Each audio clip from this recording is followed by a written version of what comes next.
Hello, everyone. I'm David Riggleman, Communications Director for the City of Las Vegas. Thanks for joining us for Access City Council. On this show, we'll be talking about Ward 4, and the councilman who represents this ward, Councilman Stavros Anthony, joins me once again. Welcome back to the show. Good to be here. How are you? Doing well. It's past Labor Day, It is, and I know. kids are back in school, and we got a lot of events coming up I know, in Ward we do. 4 and actually all over the city of Las Vegas. It's very true. Fall and spring are two of our busiest times for events because the weather's the nicest, right? So we've got a lot to tell everybody about today. We love to interact with our community That's right. and our constituents, so we got a lot of good stuff. Got a lot of interacting coming up. Yeah, That's we right. do. Tell everybody out there, maybe you're not exactly sure where Ward 4 is located. We know exactly where it is, but in case you don't, there it is. It's basically west of 95 and north of Summerlin Parkway, and then south of Alexander by Enlarge, but you got a little part that, little finger that sticks up there all the way to Ann Road. That's just west of 95 as well. So that is Ward 4. Actually got that little piece now that's off to the east too.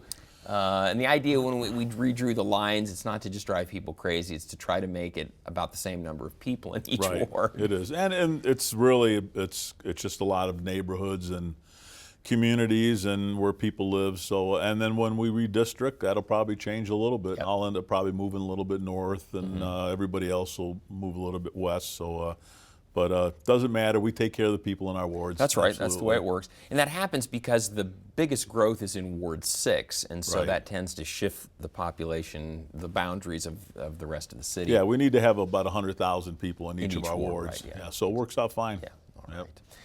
Councilman, a lot to talk about today on this show. Let's begin with the Nation of Patriots tour. Recently went through here again. You'll have to refresh everybody's memory out there, maybe what that is. But let's talk about what you had on social media. Actually, we posted this from the city on Instagram. We said, giant flag in front of City Hall, and it was a giant flag to welcome the Nation of Patriots tour. What was really cool about this is our fire department came, and as part of this, they put up a giant American flag right in front of City Hall there on Clark Street, and it was to honor the Nation of Patriots tour as well as our local Olympian who had won, Connor Fields had won the gold medal in BMX bicycling, and he was also on hand that day. So. Yeah, it's not that many events that we go through the process of putting this flag up, and hats off to our city firefighters for bring it out there. And this particular day was the Nation of Patriots, our local charity motorcycle club, and I think this is my fourth year recognizing them. And these are some of the men and women on motorcycles that brought the flag through the state of Nevada as it went all over the United States, raising money for our men and women in the military that need medical attention, and we need to help them with their medical finances. And I recognize them as well as the city council and the mayor for what they've done. And the interesting thing about this group is, and this event that happens every year, is it starts in Wisconsin. It goes through, one flag is carried by a motorcycle club through all 48 states and ends up back in Wisconsin. And the whole purpose is to raise money for our wounded veterans. And as it traveled throughout the 48 states, $100,000 was raised. And guess who raised half of it? Nevada. Yeah. Las Vegas raised half of that $100,000. That's huge. It shows the generosity of the people that live in this city. Exactly, Absolutely, Councilman. yeah. Well, you often hear people, well, Las Vegas is it's a city that, people, they don't know their neighbor or this and that, but Las Vegas is always a city that is really tight and generous when it comes to things like that. Exactly. So that $50,000 that was raised here in the state of Nevada, there'll be a ceremony coming up in the next couple of 3 weeks where I will go out to Nellis Air Force Base with the Nation of Patriots tour, these men and women that we recognize at City Hall. And Nellis has selected maybe 10 or 20 men and women in the military that really need help with their medical finances, and we're going to write them a check. And every penny that is raised by the Nation of Patriots is given towards these military personnel. There are no administrative costs. So I'm honored to recognize them, and I've ridden with them a few times in the past. This time I didn't because I had to wear a suit for our city council meeting. So, but it's a great program, and they do it every year. These are all volunteers, people in our community. Larry Kussler, who's Las Vegas with the Las Vegas Fire Department, is kind of the head person for this event. But the Nation of Patriots, what a great group, and to take the same flag all over the United States over a month or so period that's really cool. What a great country when we do something like that. You know, hashtag proud that Nevada gave the most. I think we did last year too, as I recall. We did, and we doubled it. Last year was around 25,000, which was still more than all the other 47 states, and this year we double it, and we're again more than so. It's you know, you're right. People say that about Las Vegas, that we you know, we don't have churches, we don't have charities, and we are a great city when it comes to helping people in need. And there's a perfect example right there, the Nation of Patriots tour. That's really great. Councilman, very related, on a very related topic, it's been 15 years since the September 11th attacks, and that anniversary was marked all across the valley. You took part in this. In fact, you posted on Twitter, you posted this, thanks to Palm Northwest for a wonderful 9/11 remembrance ceremony and remarkable display of 2,996 American flags, of course, for all the Americans that died on September 11th, 2001. Terrible day. But you took part in ceremonies. They were literally everywhere. Fire Station 5, Palm Mortuary, as you indicated, out at Police Memorial Park. And it seemed like I saw you at just about all of them at one point or another that day. So. Well, we had really three significant events in the city of Las Vegas on 9/11. One was put on by the fire department. I wasn't able to attend that one, but there were two others that I was able to attend and speak to, and one was at Police Memorial Park. The NYPD 1013 Club, made up of retired New York City police officers. They do this every year, and the special event this time at Police Memorial Park was we unveiled a rock that the city of Las Vegas partnered with this club, and it's a rock that commemorates all the men and women in uniform that died on September 11th, and it actually has a cross on the rock made of metal from one of the World Trade Center buildings. Wow. So it was an unveiling of the rock, and I was able to speak at that one.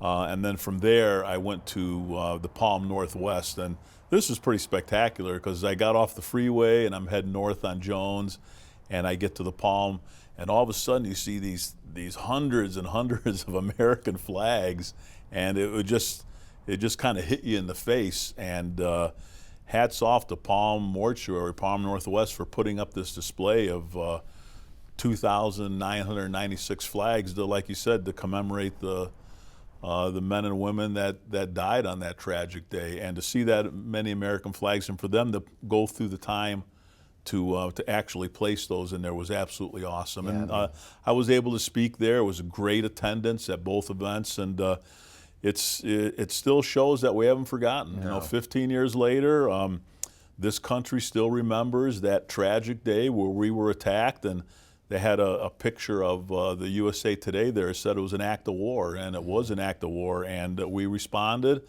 and we still remember those.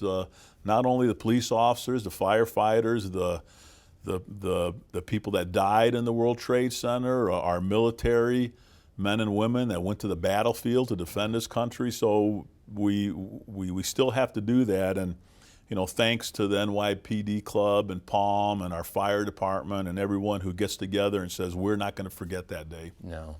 Yeah. You know, Councilman, after all these years, when I think back on that day, I still just get a terrible, terrible pit in my stomach. It's painful to think back on even after all these years. Well, I'm sure everyone listening remembers that morning and where they were when they heard it on radio. I remember vividly where I was when I actually heard it, and I had to go into work, and because I was responsible for the airport as the captain at that time, and later that day, I went out to McCarran Airport, and It was eerie walking through McCarran Airport, and there was not a soul in the airport except for law enforcement personnel. I mean, the place was empty, and to see a major airport like that was very eerie. But we responded, and here we are 15 years later, and we're going to remember, we're going to continue to defend this country. Yeah. I was in Miami, Florida at a conference, and people think, oh, well, you were at a conference in Miami, you know, and stuck there for several days, except they also had a tropical storm go through, Gabrielle, and it was a miserable, rainy, windy time, and it just blended in with the sadness that engulfed the whole country. So I couldn't wait to get out of there, couldn't wait to get home, and it took me several days, but I finally got back to Las Vegas. Right. Same experience in the airport in Miami. I think my flight and one other were the only ones boarding. The rest of the airport was deserted. Yeah. It was a very weird, I've never experienced anything like that since. Right. Hopefully never will again. So. Yeah, and I want to thank the folks that show up to these events. They don't have to be there; they could stay home, but they show up and they help us remember what happened 15 years ago. And I believe we'll be doing this for a long time. I think so too. It's still a raw memory for all of us who were around on that day. Councilman, big event, August 18th. The skyline of Las Vegas has officially changed again. Federal Justice Tower downtown. This is pretty cool. Yeah, it opened officially. Yeah, you know, this particular area downtown, Las Vegas Boulevard Bridges, is kind of turning into our justice area. We have this new Federal Justice Tower that just opened up, and it's going to have all the major federal law enforcement agencies in it, the U.S. Attorney's Office, immigration, Homeland Security, and then right across the street is the Federal Foley Building, where our federal courts are located. Across the street from there is going to be the Lloyd George courthouse is right there as well. Yeah, right, the Lloyd George courthouse, and then across the street from there is the Nevada Supreme Court and Court of Appeals building is right there, and then across the street from there is a Regional Justice Center. It's right there at Clark and Las Vegas Boulevard, basically, is where this is. So it was a great turnout to kick off this event, and we had some great speakers, the mayor and some other folks to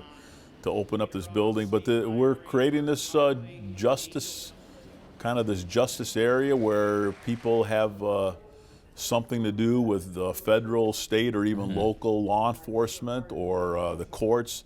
It's all in this one area downtown. It's another example of all these different areas that are popping up in downtown Las Vegas, whether it's the Arts District or East Fremont Street or this particular brand new building that's going to have some great law enforcement folks in there working. So yeah, it's a great addition to downtown, and it shows all the activity that's happening. And we have all these law offices that are going to be in that particular area. So we're creating these districts where people know where to go to get things done in downtown Las Vegas. Well, and it just keeps Las Vegas as downtown as a hub. It's still the hub of really the economic engine, at least from a local standpoint, right in the heart of the downtown. So, Councilman, you're a former police officer. You alluded to that when you talked about 9/11. You retired as a captain from the Metropolitan Police Department. You still like to recognize cops out there who are doing good things, and so I wanted to mention this. You posted on Twitter recently recognizing police officer Todd Smith, founder of Fuel for Success program, partnering with CCSD. It's the Clark County School District, of course. To mentor kids. So tell us about this program. Here are some of the officers that are coming in that day. Fuel for Success, it has something to do with NASCAR, doesn't it? Or racing or something? Well, that's Todd Smith. He's a police officer in California. Had this idea to tie NASCAR racing with middle school kids to get them excited about science and all the science behind race cars. And you know, with kids, it's always good to put something exciting with something that many perceive as not so exciting, exactly. Like science. Right. So the Clark County School District, Bob Mayer asked me to attend one of their events out at a NASCAR, and that's Bob Mayer right there. And we had 60 kids out there, and they're going through the pit. Joey Lugano, race car driver, that's one of his bumpers from a previous collision that he had when he was driving. But the last year he came out number 2 in the Las Vegas Speedway race. But it's a way to get these kids talking about science when it's related to NASCAR. That was his idea, and he brought it out to the Clark County School District and said, would you like to participate? And they said, absolutely, we'd love to. So every year they take these kids out to the Motor Speedway during one of the big NASCAR races, and I just wanted to let them know that we appreciate the things that they're doing for the kids. The schools that they partner with are in the city of Las Vegas. So they're getting kids excited, pushing their education along, getting them excited about subjects that a lot of kids aren't interested in. They're having fun and learning even though they didn't really expect to. Exactly. So, hats off to him for starting the program and the Clark County School District for participating in it. And I'm just glad that I was part of going out to the Speedway and recognizing them at a City of Las Vegas meeting. So it was good stuff, yeah. You want to get kids interested in science? Yeah, that's a great idea. It is. Blow stuff up or race something around. They'll be really paying attention. And they actually signed Joey Lugano's car. Wow, so cool. When the car is going around in circles, their name's on there. Wow, that's kind of awesome. neat. Yeah, absolutely. Draws everybody in. That's really great. Well, congratulations to Todd, and a great job by you for calling him out, recognizing him on that. As Councilman, you mentioned this, it's back to school time. School's been in session now almost a month, and you posted this on social media. I had to chuckle because it was a sign of the times where we are. It's back to school, definitely. You said, delivering backpacks to my elementary and middle schools in Ward 4, getting kids ready for their first day. And the summer goes by fast, doesn't it? Of course, you got called out. I wanted to mention this, too. Eva gave you a shout out here. She said, you are really a generous man. God bless. So there you go, Councilman. Well, thanks for the comment, but that's one of the first things I do is deliver backpacks to the schools. But then right after that, we have our back to school event, and we hand out backpacks at this back to school event. We had a huge turnout.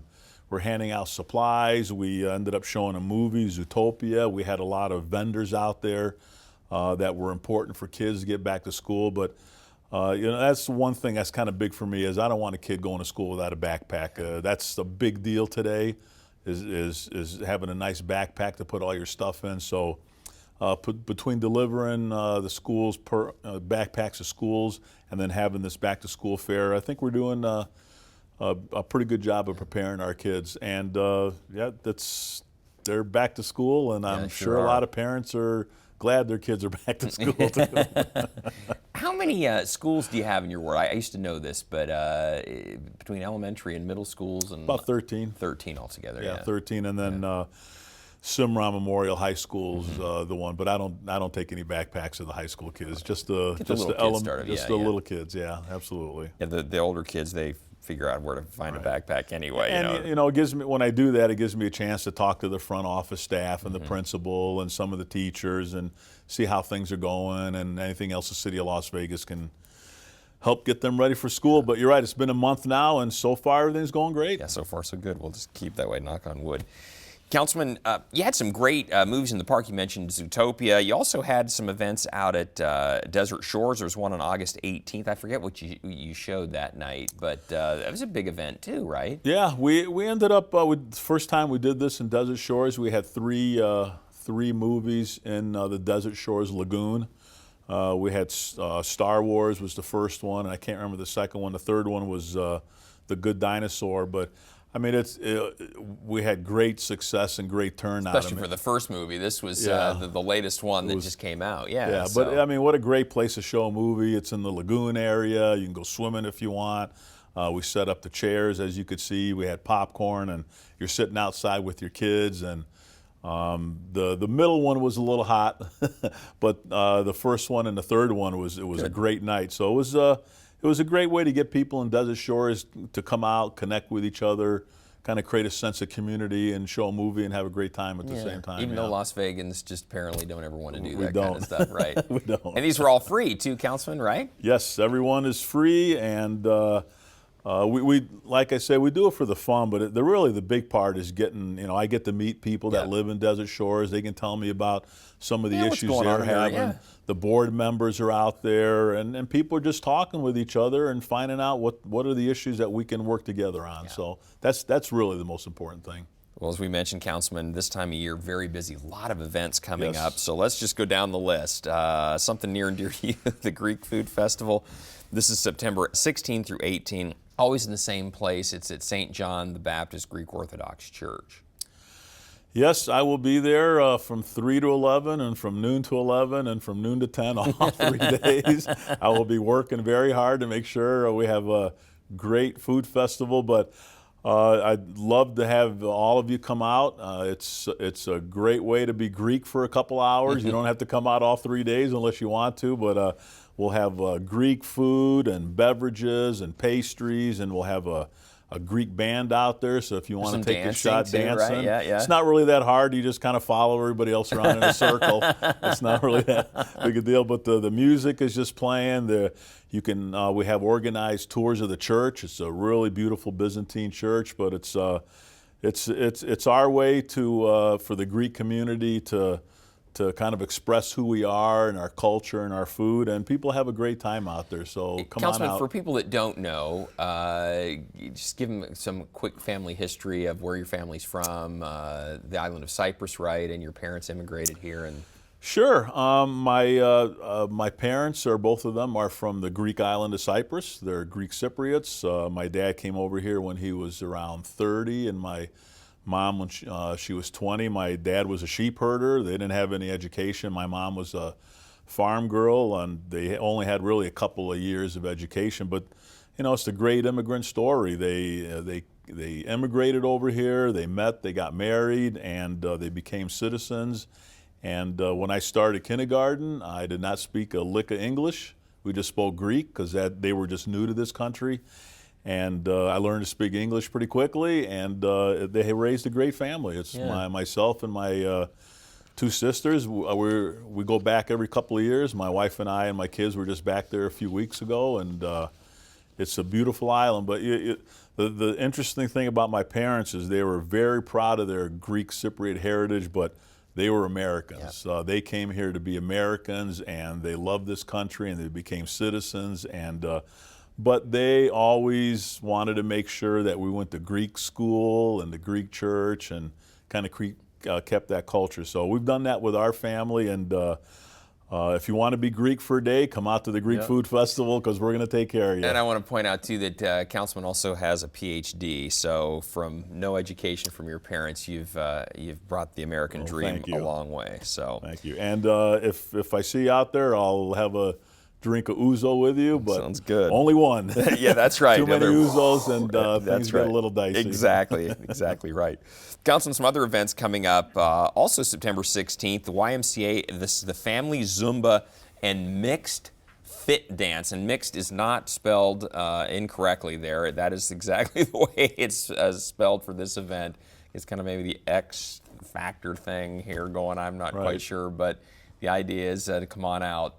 It's YMCA, the Family Zumba and Mixed Fit Dance Party. The idea here is to have fun and also keep fit. Get some exercise. Yeah, exactly. And it happens to be during the Greek Food Festival weekend, so if you eat too much or you're getting ready to eat too much, go have a little exercise and you'll be in great shape. You'll burn those calories really fast. That's a great, the Y is a great place to have some of these events and take a look at whether you want to join and become a member. Right, exactly. Yeah. And speaking of the Y, on September 24th, another shredding party come up. This is at the Durango Hills YMCA there.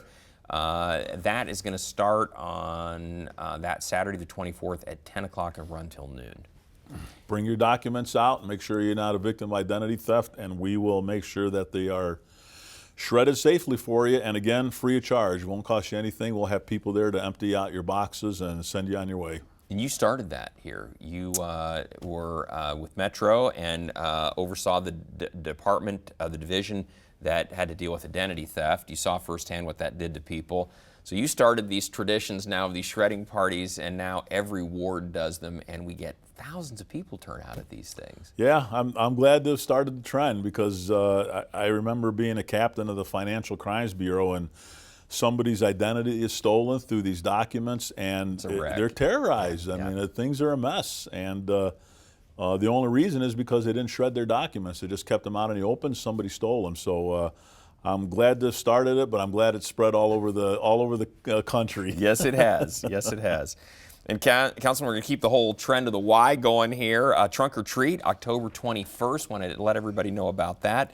That's going to take place right before Halloween there. This is a great event every year. It's our annual Trunk or Treat family event. Again, this is also going to be at the YMCA, which we should say is basically at the corner of Gowan and Durango, or really it's just a little bit north of Cheyenne and Durango, if you're familiar with that area of town, sort of behind the Walgreens there if you're coming from the south. Yep, we'll have lots of cars there, lots of candy. It's a great place to safely let your kids trick or treat. We'll try not to scare them too much, and we'll hand out lots of candy. This is where they go from car to car, and the cars are decorated, and it's fun. Yeah, you know? I'll have my car out there. It'll be decorated, and I'll try not to jump out and scare anybody too much. Are you wearing a costume? That goes I don't know. It's going to be a surprise. I got to come out and see this. I got to see this. And then, Councilman, the next day, October 22nd, is the Fall Festival. Now, this is going to take place at Wayne Bunker Family Park. And what is going on for this? This is a walk and run? Well, this is actually our first event. We've partnered up with Easter Seals. We're going to do a zombie walk in the morning at 8 a.m. People are going to dress up as zombies, and this is a way to bring awareness for the great things Easter Seals does. The director pageant will be there, and raise money for Easter Seals. And then once that walk is over, then we're going to have this fall festival, and we're going to have a stage and lots of instruments and singing and events, and there'll be vendors out there. Just come out whenever you want, walk around and meet some of the vendors. I'll be out there, have a lot of city staff, and just kind of it's a fall festival. We'll have hay rides and all kinds of things going on. Best zombie costume. Yes, we can even do that. I don't know if we were planning on that, but now that you've announced it, we're probably going to have to do something about best zombie it's right costume. out of The Walking Dead, exactly. Well, Councilman, great job today. We're just about out of time. I want to tell everybody out there, we always want to hear from you. So if you have something that you want to share with Councilman Anthony, maybe be part of our next social media segment, you can find him on Facebook and Twitter, very active as you saw today. And you can also contact him just by picking up the phone. The number is 702-229-6405, or send him an email. His address is santhony@lasvegasnevada.gov. And you're all about reaching out and touching the community in some way, shape, or form. Yeah, I've done that all my life. I mean, with the police department, it was community policing. That's how you solve crime and solve problems. You have to be out there in the community. So I love being out talking to folks and listening to what they have to say. And some are, hey, things are great, wonderful, my neighborhood's awesome, or other times, hey, I need your help because of A, B, and C, and that's what we're here for. So you can't hear about that stuff unless you're out there personally talking to folks. I love the social media and the Facebook and Twitter, but face-to-face conversation is always going to be the best. All right, and you make yourself available, that's for sure. Well, great job. We'll see you back here in 6 weeks with another update from Ward 4. In the meantime, we want to thank you for joining us for this edition of Access City Council. Don't miss our next show beginning on September 22nd with Ward 2 Councilman Bob Beers. And don't forget you can watch us live on the internet at kclv.tv. Thanks for watching, everyone. We'll see you next time around.